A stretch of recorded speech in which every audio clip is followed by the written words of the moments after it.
Hello, everyone, and welcome to another lecture in this Transitions to Advanced Mathematics course sequence. My previous video was some topological aspects of the real numbers that was helping us set up for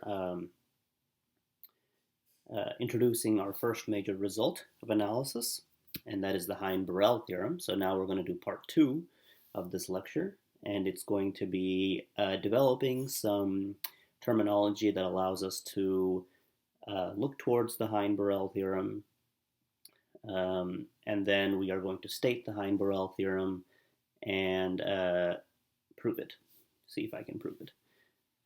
Okay, so the name of the section is the Heine-Borel theorem. And remember last time when we ended the lecture, we talked about open sets and closed sets and things like this, and how you can construct new open sets by taking unions of open sets and finite intersections and things like this. We also proved that if you have a non-empty closed and bounded subset of the real numbers, then that subset contains its own supremum and infimum. But now we're going to move on to the next thing. To understand how, in section 7.1, we said that the real numbers were complete, ordered field. To understand how the completeness property of the real numbers is related to properties of closed and bounded sets, which is sort of where we ended up. One of the properties of closed and bounded sets is that they contain their supremum and infimum. We need the following concept of a set. So we're going to start with this definition. So let A be a subset of the real numbers. A collection C of open subsets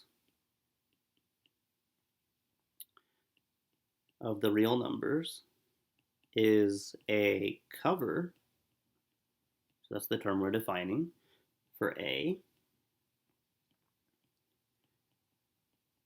if and only if A is a subset of the union of all the sets in that open collection. So let's say C is an element of that collection, and you take the union of all of those open subsets, and if you can show that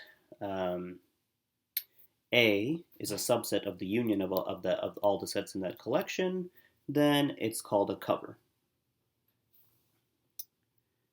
Furthermore, if fancy B is a subset of fancy C, so B is now a collection of open subsets, which is a subset of the larger collection, and B is also a cover for A,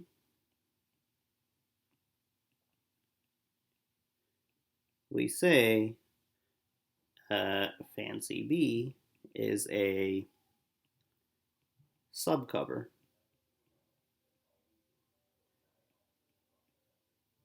of C. Okay, so we say it's a subcover. If you can find a subset of that collection that also covers your set, we call it a subcover. Okay. So example,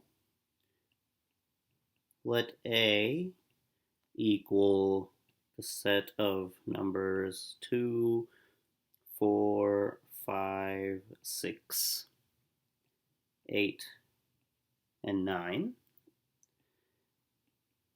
The collection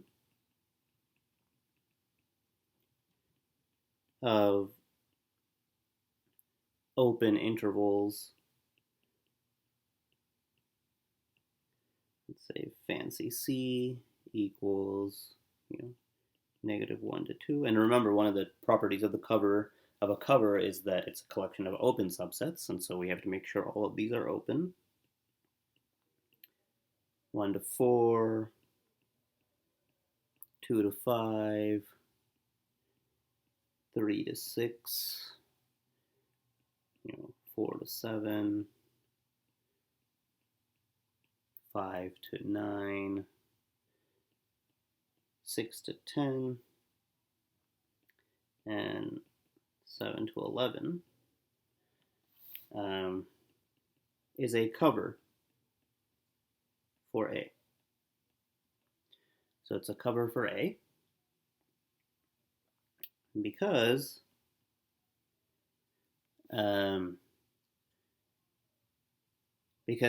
for one thing, this fancy C set contains only open sets, and A is a subset of the union for all sets in that collection, which is indeed equal to -1 to 11. Okay, so this fancy C here is a cover for the set A in this example.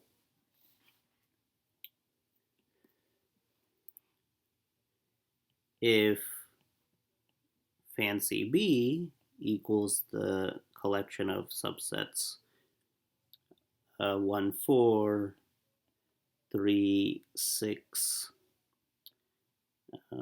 4, 7, and 6, 10,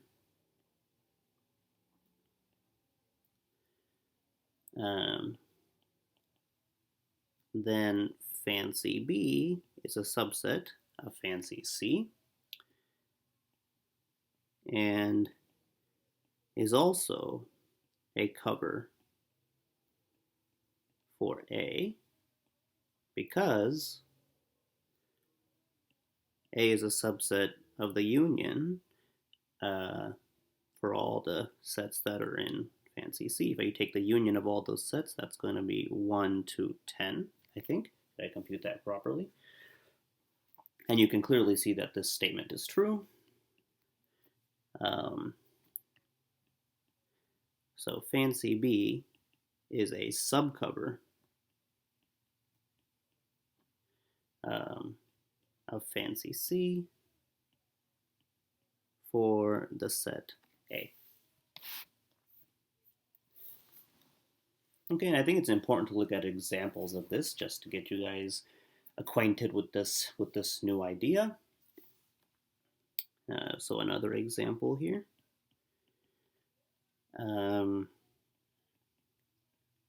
Let AN be equal to, be defined as the interval of n over, n minus 1 over n to n plus 1 over n for n being a natural number. The collection, okay, I'm just going to use this fancy A here, of those open subsets such that n is a natural number, is a cover for the natural numbers.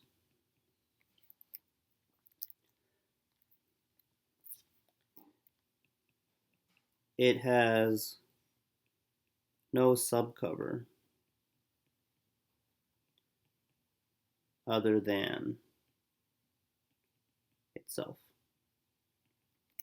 So yeah, it has no subcover. You can try to construct one, but the way these intervals are situated, you cannot construct a subcover.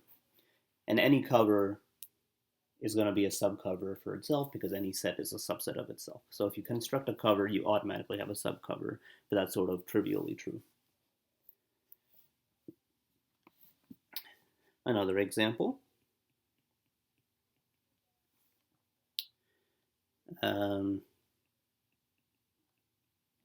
Since if you take the union of the following sets, of negative infinity to n, so if you take the union of this, you get the real numbers. The collection, let's go with fancy H, defined by the collection of those sets such that n is the natural number is a cover for R. Right? It's the collection. It's a cover for R. You can see that. The collection. Okay, so fancy G, which is going to be equal to minus infinity to n, such that n is an element of 2 times the natural number, so it's the even natural numbers, is a subcover of H for R. So let me just write that these are the even natural numbers.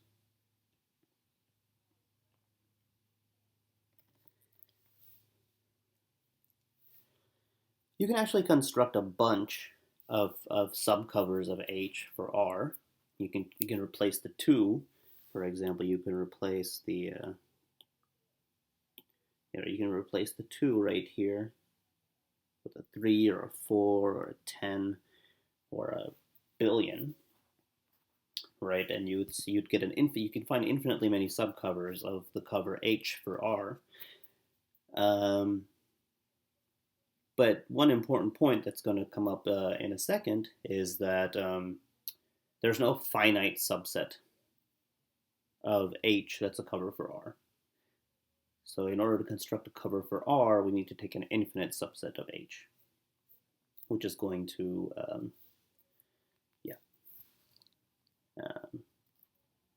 which is going to be important for the next definition.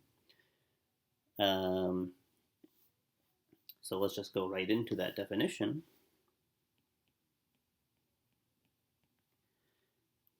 A subset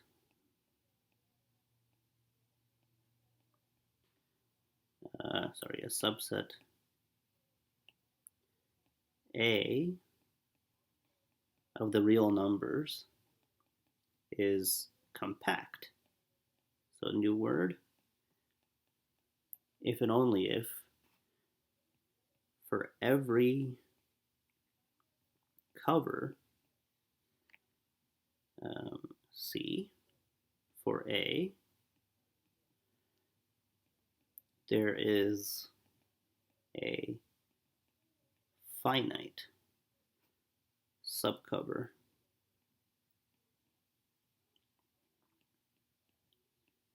of C for A. So you find a cover for a set. That cover might be infinite or finite. But then after that, you can find a finite subcover for the set that you're thinking about. That set is going to be what's called compact. Okay, so here's an important point. Every non-empty finite set is compact.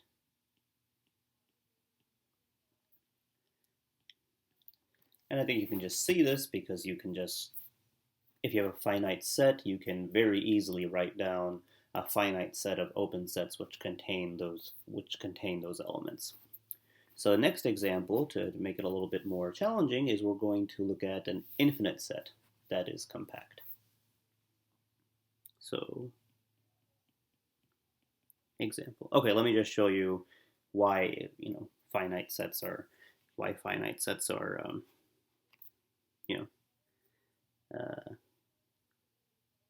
easy to write down covers for. So right, so consider A equals just 1, 2, 3. Finite. This is a finite set, and you know, you can write down a cover, right? Just minus 0.5 to 1.5. Actually, I don't even need minus 0.5, but whatever. Then you go 1.5 to 2.5, and then you go 2.5 to 3.5. I've come up with a finite set of open intervals that cover the set A.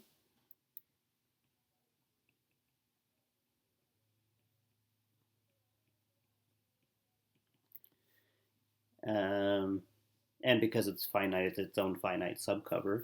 And even if you give me an infinite set, even if you give me an infinite cover for A, it's very easy to obtain a finite version of that that covers A.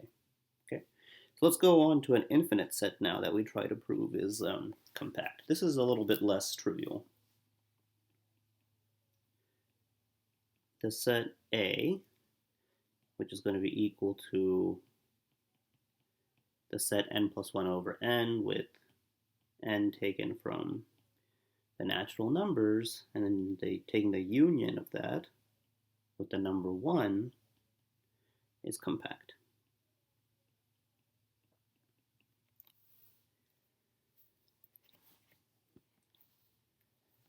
Okay, so let's prove it.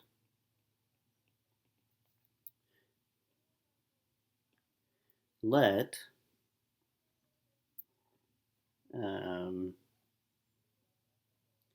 I'm going to take a set. I'm going to take a collection of open sets, and I'm going to label them O sub alpha, with alpha taken from some indexing set. Okay, so don't get too confused by the notation here. You can think of alpha as being a natural number and delta as representing some subset of the natural numbers.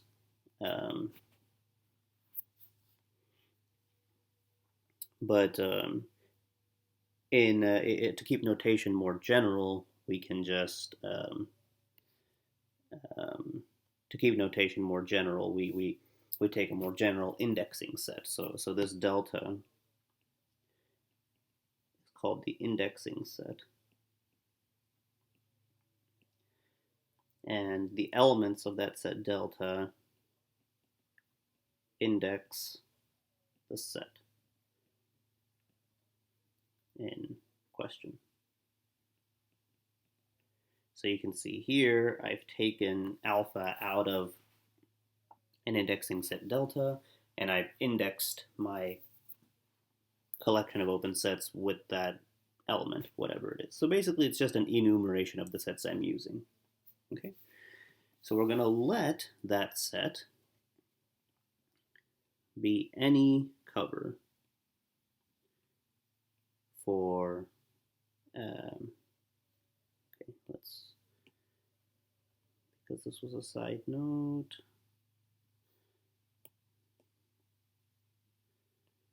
for A. So let that be any cover for A.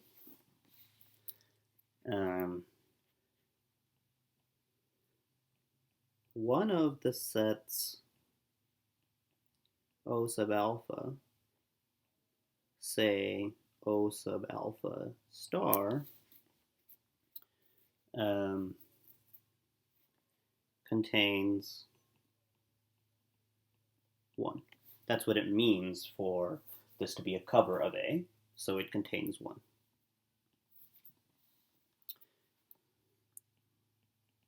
Since by definition O sub alpha star is open, there exists a delta neighborhood. This goes back to some notation and terminology we introduced in the previous lecture. Right, so that's the delta neighborhood of 1, which is going to be a subset of that alpha star. Yeah. So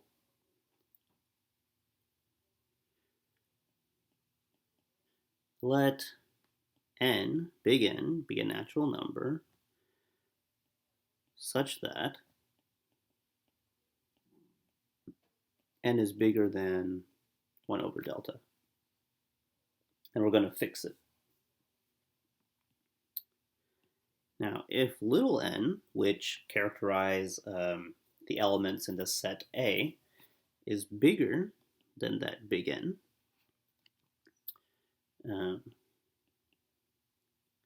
then little n is bigger than 1 over delta, just because it's bigger than, it's just bigger than 1 over delta. So n times delta is going to be bigger than 1. I just multiplied both sides by delta, and since delta is positive, I don't have any interchange of signs here. Yeah. So n delta plus n is going to be bigger than n plus 1. So I just added n to both sides.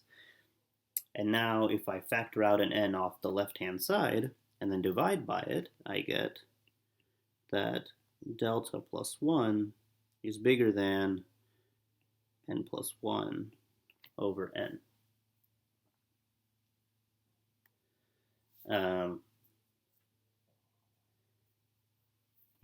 N plus 1 divided by n is going to be less than 1 plus delta.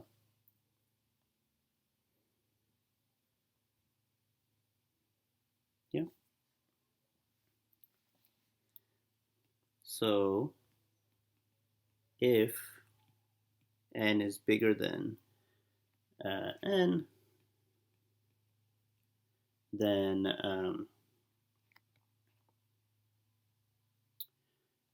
n plus 1 over n is going to be an element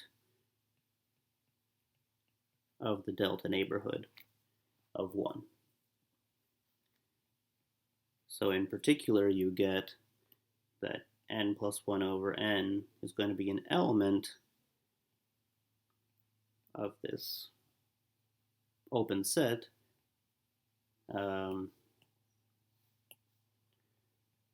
for all n bigger than n. What this tells you is that there are infinitely many elements of the set A within this open set that contains 1, which is pretty cool. Now, choose other open sets, O alpha 1, O alpha 2, O alpha 3, all the way up to O sub alpha n. So I've taken n of them, such that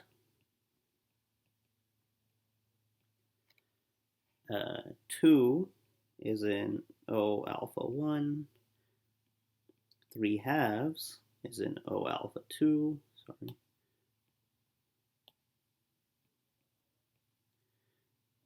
4 thirds is in O alpha 3, and so on and so forth.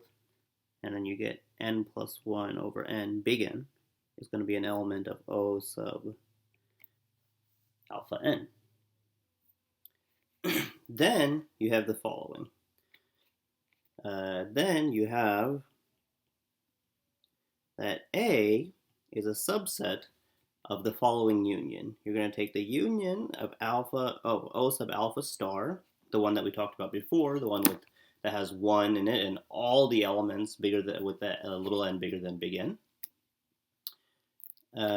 Union with O sub alpha 1, union with O sub alpha 2, union all the way down to union with O sub alpha n. So we found a finite subcover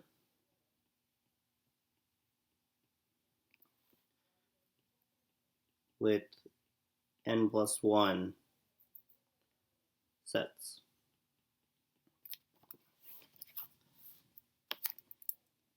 For the cover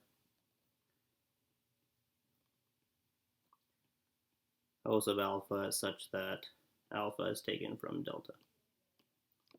And remember, we made no assumptions about this original set. It could be finite or infinite. Therefore, finite or infinite, sorry. Therefore, A is compact. It's a compact set. Okay, so, I mean, proving this was not so trivial. You have to use a little bit of intuition, but I think it's still kind of cool to see.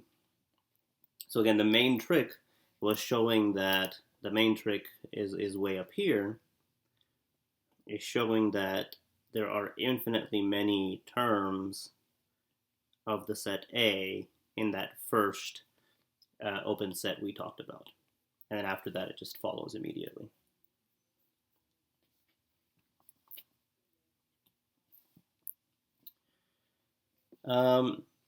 So a couple of minutes ago, earlier in this lecture, we remarked that fancy H, which is going to be the set of open intervals negative infinity to n, with n taken from n, is a cover for R with no finite subcover, although we found infinitely many subcovers. So the real numbers, the set of real numbers is not compact.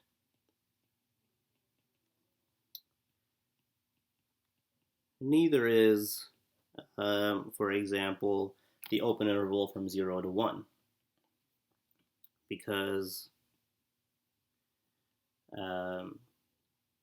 C is going to be a cover 1 over x to 1,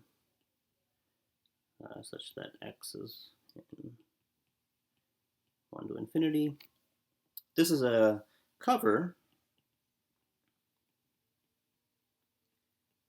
for 0, 1 with no finite subcover.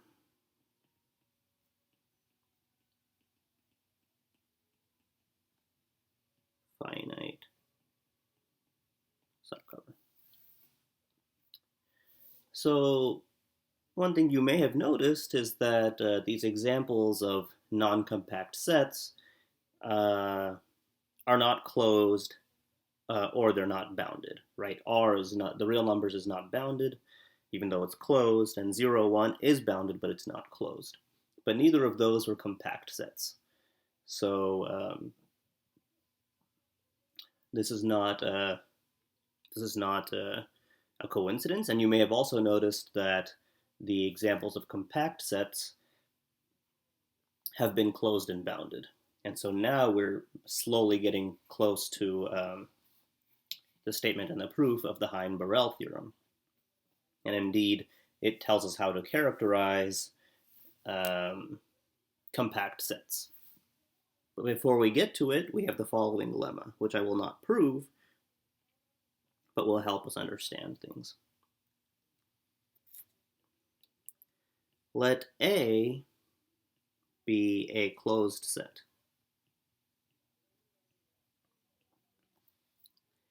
And let x be a real number.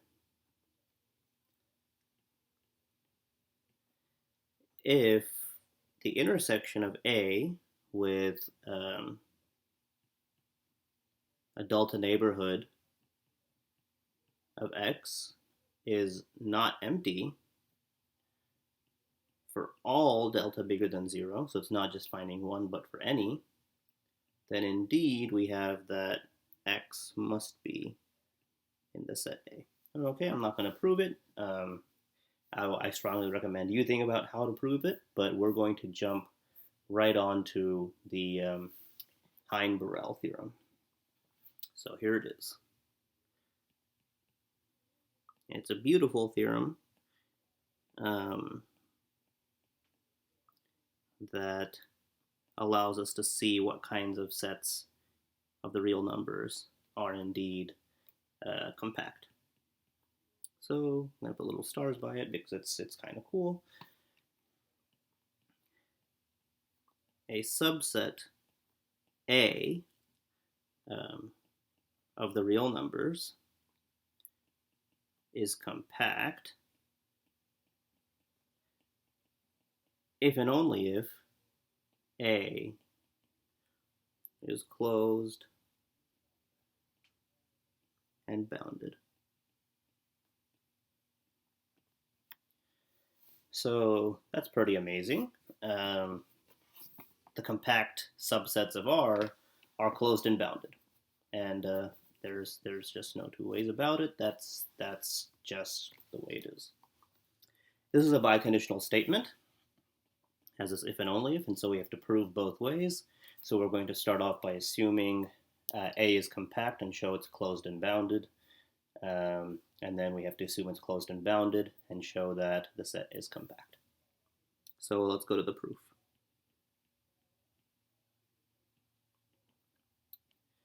So first, suppose A is compact.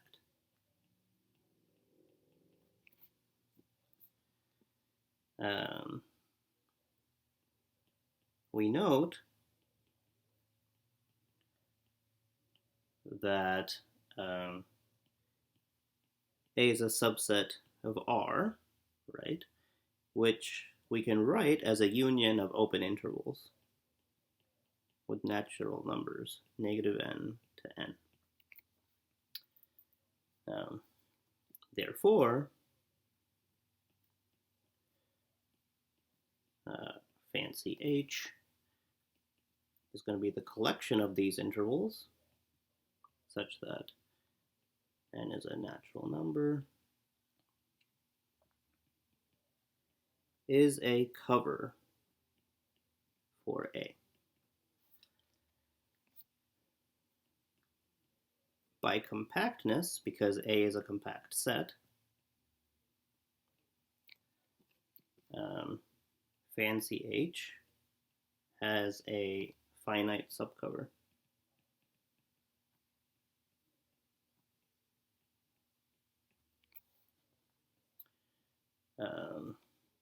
So let's write it down. It's going to be a collection of open intervals negative n to n, such that n is taken not from the natural numbers now, but some finite subset of the natural numbers, n1, n2, dot, dot, dot, up to, say, nk.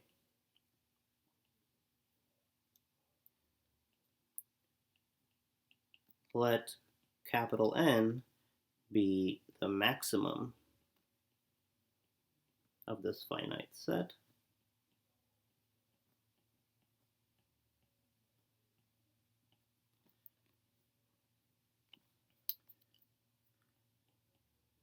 Then A is a subset of the union over okay, I equals 1 to I equals 1 to k of minus n sub I to n sub I, which is going to be equal to minus big N to n. So A is bounded above by n and below by negative n. So we showed that A is a compact set, and therefore it is bounded. Next step is to show that it's closed. Next, we show A is closed by proving its complement is open. So remember what that means. That means we have to take a point inside of the complement and show that, and no matter what point we take, there is a delta neighborhood of that point within the complement. So suppose y is an element of that complement, right? Suppose y is an element of that complement. For each element of A, right, x does not equal y because y is in the complement and x is not. Thus, we define delta sub x to be equal to 1/2 the absolute value of x minus y. And this is a positive number.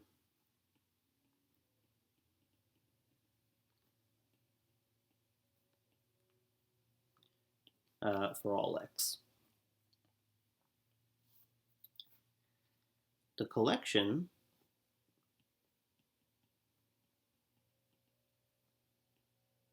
of delta neighborhoods, delta sub x neighborhoods. So I'm looking at the point x, delta sub x, with x taken from A, is a family of open sets. It's a family of open sets that covers A.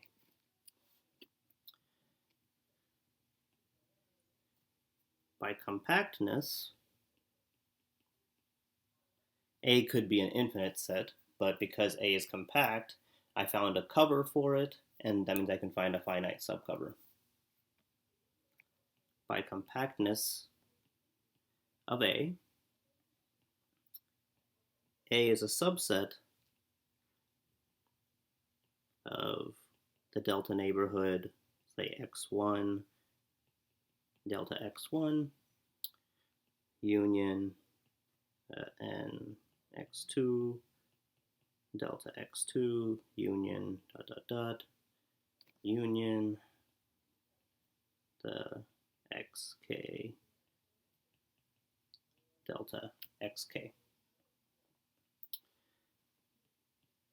For some x1, x2, xk in the set A. So I've constructed my finite subcover for A. Let delta now be the minimum of delta x1, delta x2, all the way up to delta xk.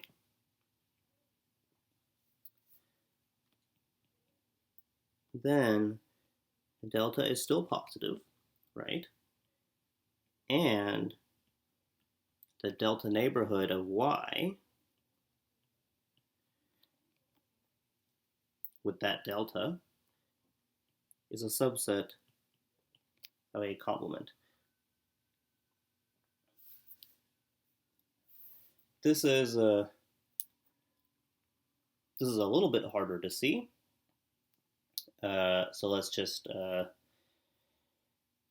write down a proof of it.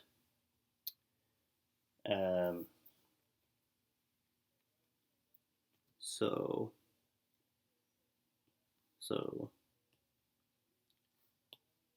to see this, let z be an element of A. Then, for some I, okay, the absolute value of z minus xi is going to be less than delta xi. Okay, so it's going to be close to one of these things. That's what a finite subcover means. It's going to be within one of those n neighborhoods. If z is also in the delta neighborhood of y, meaning that neighborhood is not contained within the complement, then the absolute value of z minus y is going to be less than delta. That's what it means to be in the delta neighborhood, which is going to be less than or equal to delta sub xi, which is true because we define delta to be the minimum of all those deltas. And now,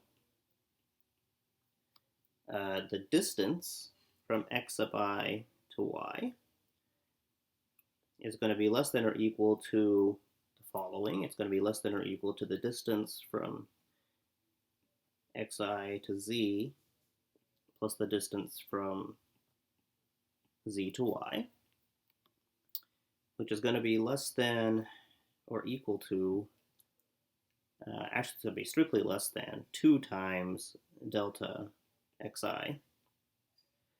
And if you look at how we define these delta sub x's way up here, that's going to be actually equal to xi minus y, which is a contradiction because we have x sub xi minus y in absolute value strictly less than itself. So there is no element of A in this delta neighborhood of y. So this delta neighborhood of y is a subset of the complement of A. So A subcomplement, the complement of A is open, so A is closed by definition. Okay, so we proved with this, we proved that if we have a compact set, then it's closed and bounded. Right, now we have to go the other way. We have to prove that if we have a closed and bounded set, then the set is compact. Now, assume A is closed and bounded.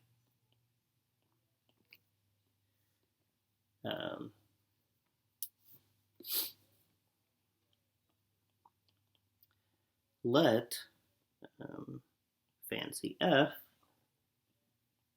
be a cover for A. Okay. For each x real number,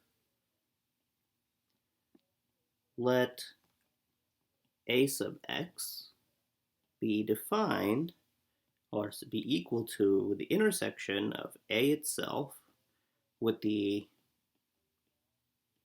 following. Okay, so we're just going to define the set A sub x to be the intersection of A with the interval from minus infinity up to and including x. Furthermore, let B be the set of x such that A sub x is covered by a finite subcover of fancy F. So I'm taking those real numbers x that are characterized by looking at the A sub x's and seeing which one of those is covered by a finite subcover of this original cover that I have.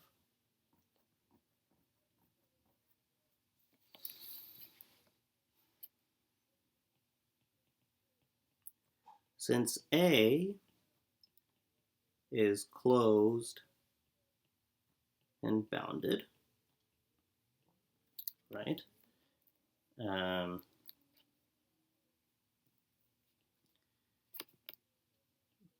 A has a minimum and maximum. And in particular, from a previous topic we studied, so in particular,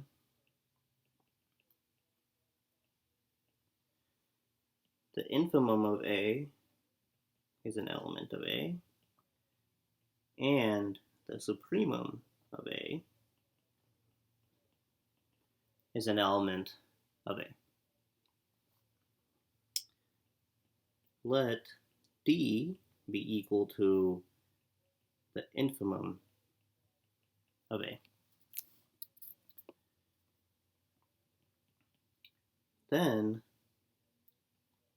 A sub D, which equals the intersection of A with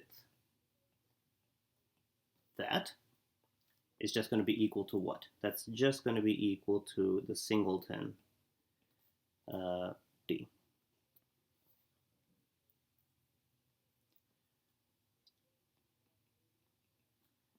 This is certainly covered by a finite subcover of F. So D is an element of B, and B is non-empty. So that first exercise is just to show that B is non-empty. I'm not just playing with an empty set. If we can show that B is not bounded above, then it will contain a number P greater than the supremum of A.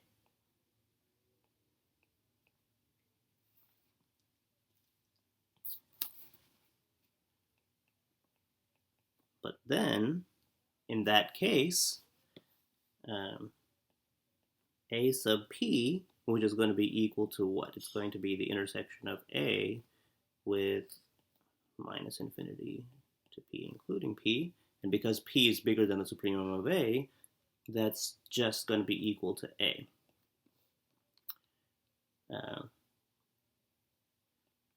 So we can conclude that A is covered by a finite subcover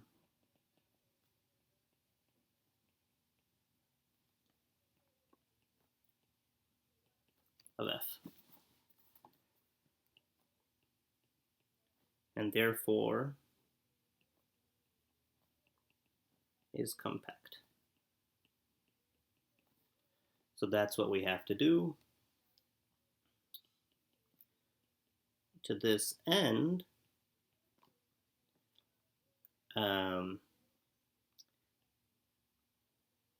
assume B is bounded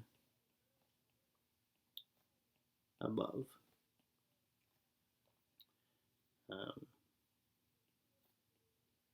And let M be the supremum of B. Okay, so you can see that we're sort of aiming to see if we can run into a contradiction. B is bounded above, and because it's a collection of real numbers, it's got to have a supremum. This is completeness.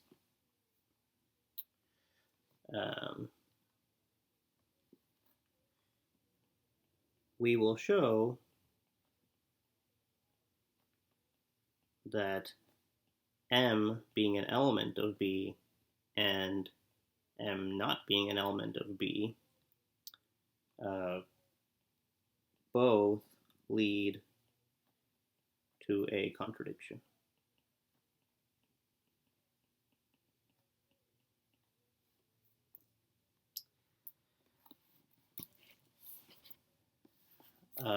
Sorry, not B. That is a mistake. A. We will show that M being in A and M not being in A both lead to a contradiction. Oops, that was a mind explosion. If M is an element of A. Okay, so first assume it's an element of A. Then since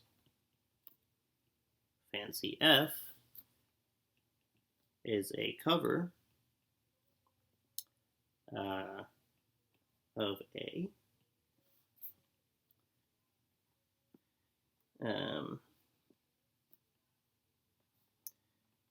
there exists some open set F sub 0 in fancy F such that M is an element of that open set.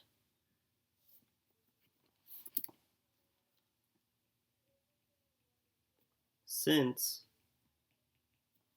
F sub 0 is going to be open because it's an element of a collection, it's an element of a cover, which by definition consists of open sets.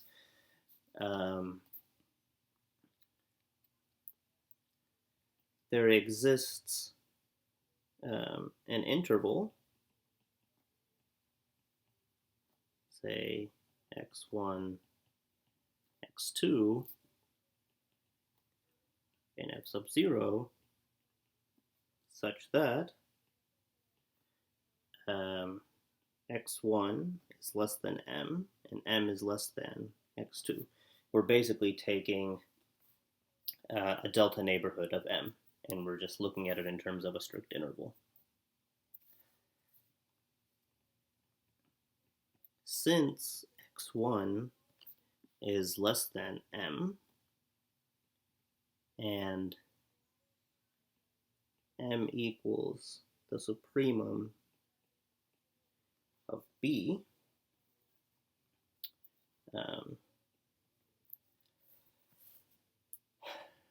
what does this mean?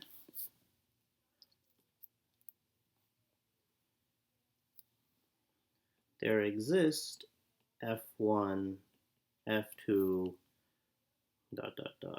up to Fk as elements of this family, of this collection of families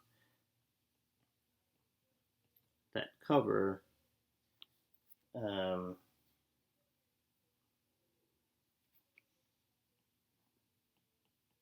S sub x1, right? Since x1, yeah, there exist these subsets in F that cover S sub x1, because remember these fancy F terms covers S, and now I've basically taken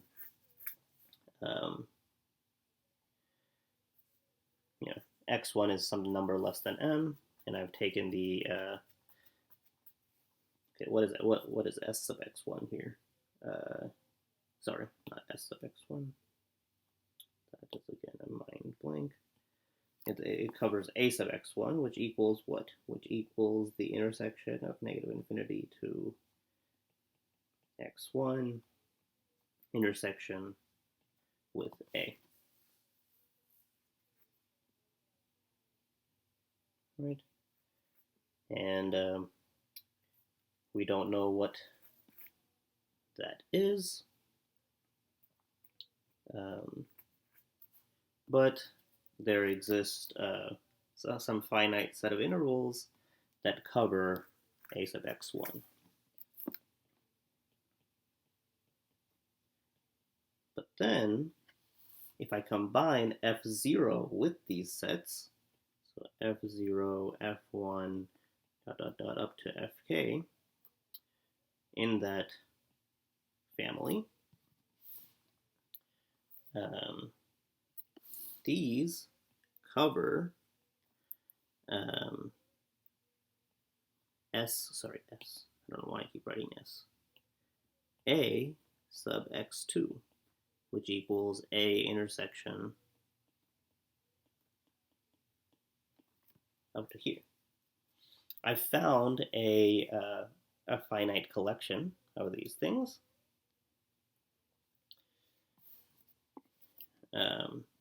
And this, by definition,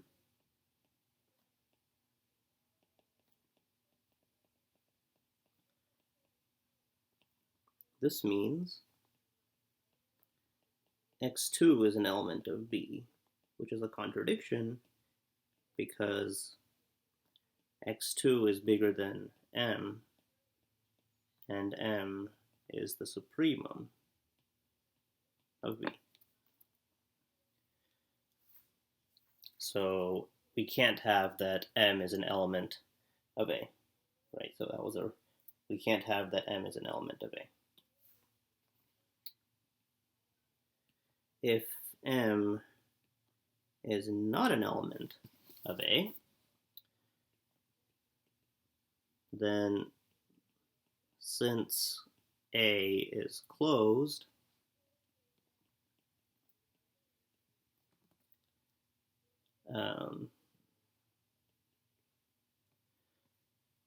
there exists a delta greater than 0 such that the delta neighborhood of M with delta intersected with A is the empty set, right? A is closed, and so its complement is open, and so I've constructed a neighborhood within that complement, and if I take the intersection of that with my set, it's going to be empty. Okay.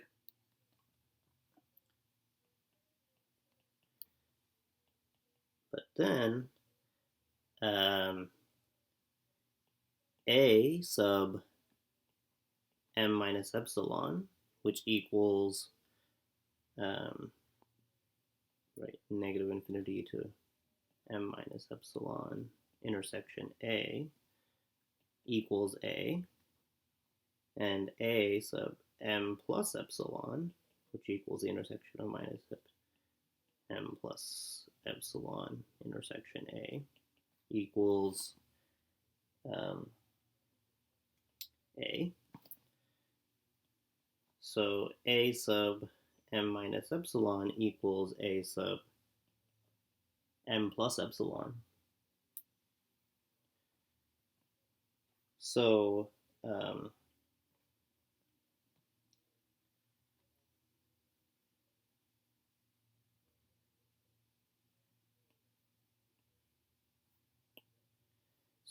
A sub M minus epsilon equals A sub N plus epsilon. Since M minus epsilon is going to be in B now, just by the construction of S, and because now M minus epsilon, A sub N minus epsilon equals A sub N plus epsilon, it follows that M plus epsilon is also an element of B, which again is a contradiction because M plus epsilon is bigger than M, but M equals the supremum of B.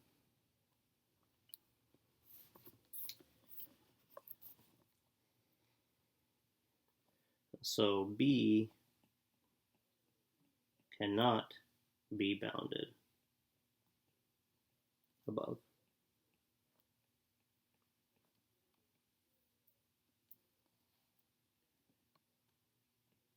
So A must be compact.